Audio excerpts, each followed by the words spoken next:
Le 26 avril 1986, le monde a été témoin de la plus grande catastrophe nucléaire de son histoire.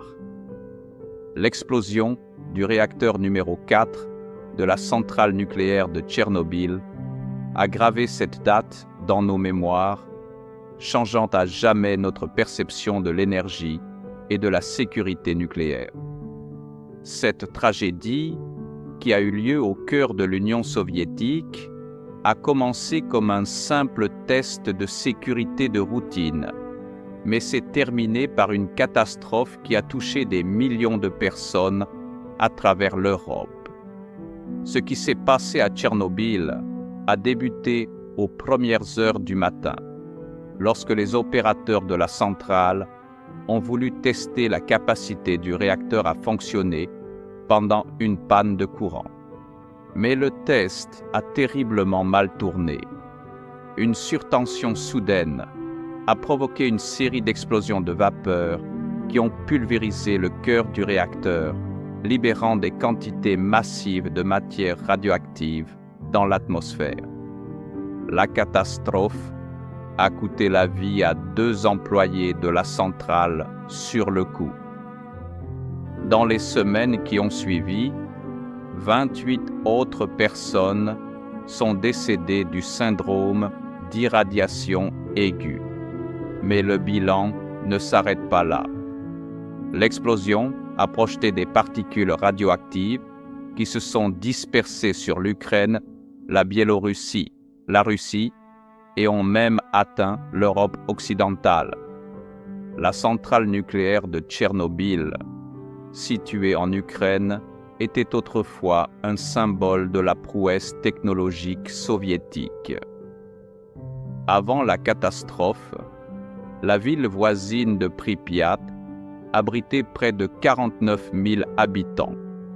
C'étaient les employés de la centrale et leurs familles qui menaient une vie relativement moderne à seulement 3 kilomètres des réacteurs. Mais cette vie a été anéantie en une nuit. Le réacteur qui a explosé, un RBMK-1000, avait un défaut de conception critique et fatal, connu des ingénieurs soviétiques, un coefficient de vide positif. Pour faire simple, dans les réacteurs modernes et plus sûrs, si des bulles de vapeur se forment dans l'eau de refroidissement, la puissance diminue automatiquement. Mais dans le réacteur RBMK, c'était l'inverse. La formation de vapeur entraînait une augmentation rapide et incontrôlable de la puissance, créant une instabilité extrêmement dangereuse. Ce défaut de conception, combiné à une série d'erreurs humaines, a été une combinaison mortelle. Les événements qui se sont déroulés le 26 avril ont donc commencé comme un test de sécurité à première vue simple. Les ingénieurs voulaient savoir si l'élan des turbines pouvait générer assez d'électricité pour alimenter les systèmes de sécurité pendant les 60 secondes nécessaires au démarrage des générateurs diesel de secours. Le test a été retardé de plusieurs heures, ce qui a obligé l'équipe de nuit non préparée à mener l'expérience. Dans leur précipitation, les opérateurs ont enfreint de nombreux protocoles de sécurité. Ils ont notamment retiré presque toutes les 211 barres de contrôle du cœur et désactivé le système de refroidissement d'urgence. À 1h23 et 4 secondes du matin, le test fatidique a commencé avec l'arrêt de la turbine.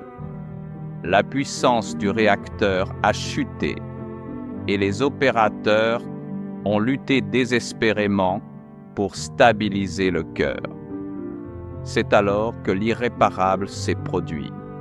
À 1h23 et 40 secondes, le bouton d'arrêt d'urgence AZ5 a été enclenché pour réinsérer les barres de contrôle. C'était le point de non-retour. En raison d'un autre défaut de conception, les extrémités des barres de contrôle étaient en graphite.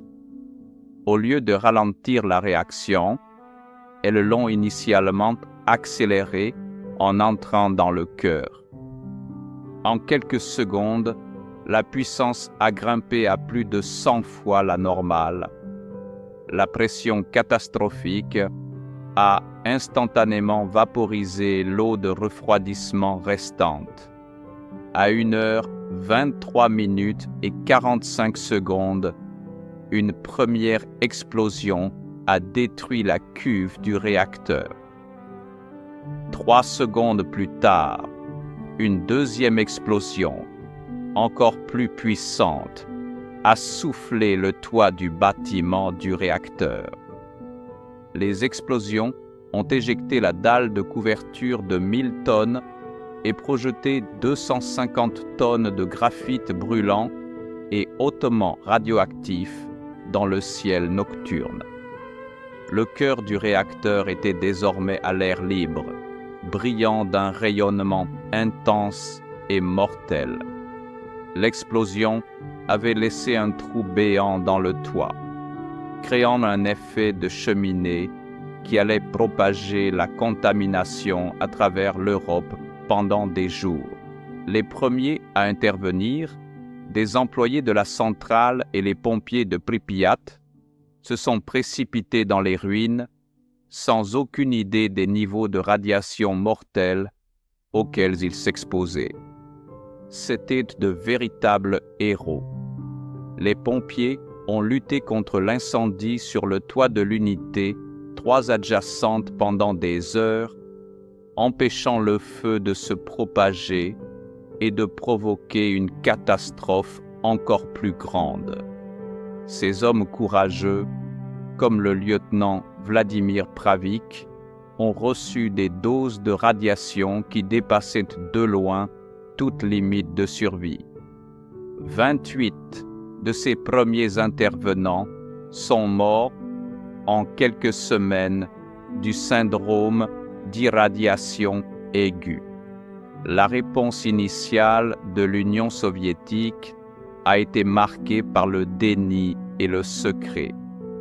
Les autorités n'ont pas informé les pays voisins du nuage radioactif qui se propageait à travers l'Europe. Le monde n'a appris l'existence de la catastrophe que 36 heures plus tard, lorsque des travailleurs d'une centrale nucléaire suédoise ont détecté des niveaux de radiation anormaux. Ce retard a été fatal. Les responsables soviétiques ont attendu 36 heures avant d'ordonner l'évacuation de Pripyat. Les fonctionnaires ont dit aux familles de n'emporter que des affaires pour 3 jours, leur promettant qu'elles reviendraient bientôt. Cette promesse n'a jamais été tenue. Pendant ces heures cruciales, les enfants jouaient dehors et les habitants vaquaient à leurs occupations, ignorant que les niveaux de radiation étaient 1000 fois supérieurs à la normale. Pour contenir la catastrophe, une armée de travailleurs, les liquidateurs de Tchernobyl, a été mobilisée. Plus de 600 000 personnes de toute l'Union soviétique ont risqué leur vie, travaillant par équipe de quelques minutes seulement en raison des niveaux de radiation extrêmes. L'effort de confinement le plus critique a été la construction d'un immense bouclier de béton, le sarcophage, au-dessus du réacteur en ruine. Il a été achevé en décembre 1986 dans des conditions mortelles. Le bilan officiel des décès directement liés à l'explosion et au syndrome d'irradiation aiguë reste relativement faible, environ 50 personnes, mais l'impact à long terme sur la santé est bien plus vaste. La conséquence la plus significative a été une épidémie de cancer de la thyroïde chez les enfants exposés à l'iode radioactif, avec des milliers de cas diagnostiqués. Heureusement, la plupart ont pu être traités. Cependant, le véritable coup de Tchernobyl a été psychologique et économique. La catastrophe a coûté à l'Union soviétique environ 700 milliards de dollars et les retombées politiques ont directement contribué à son effondrement, exposant au grand jour ses échecs technologiques et bureaucratiques. Aujourd'hui, la zone d'exclusion de Tchernobyl, d'une superficie de plus de 2500 km², reste en grande partie inhabitable. La ville abandonnée de Pripyat est figée dans le temps, sa célèbre grande roue jaune étant lentement reconquise par la nature. Ironiquement, sans l'interférence humaine, la faune a prospéré. Des loups, des ours et des chevaux rares ont trouvé refuge dans la forêt rouge contaminée et les zones environnantes. Le sarcophage original, conçu pour durer 30 ans, a été remplacé en 2016 par le nouveau confinement de sécurité, une arche massive qui contiendra le rayonnement en toute sécurité pendant au moins 100 ans. Alors, Tchernobyl sera-t-il à nouveau sûr un jour? Les scientifiques estiment que les zones les plus contaminées près du réacteur ne seront pas habitables pour l'homme avant environ 26 000 ans à cause de la longue demi-vie du plutonium. Cependant, les zones moins contaminées pourraient redevenir habitables d'ici 50 à 100 ans. L'impact durable de Tchernobyl a fondamentalement changé l'industrie de l'énergie nucléaire. Les défauts de conception spécifiques du réacteur RBMK sont absents de toutes les installations modernes qui disposent désormais de coefficients de vide négatifs et de multiples systèmes de sécurité passifs.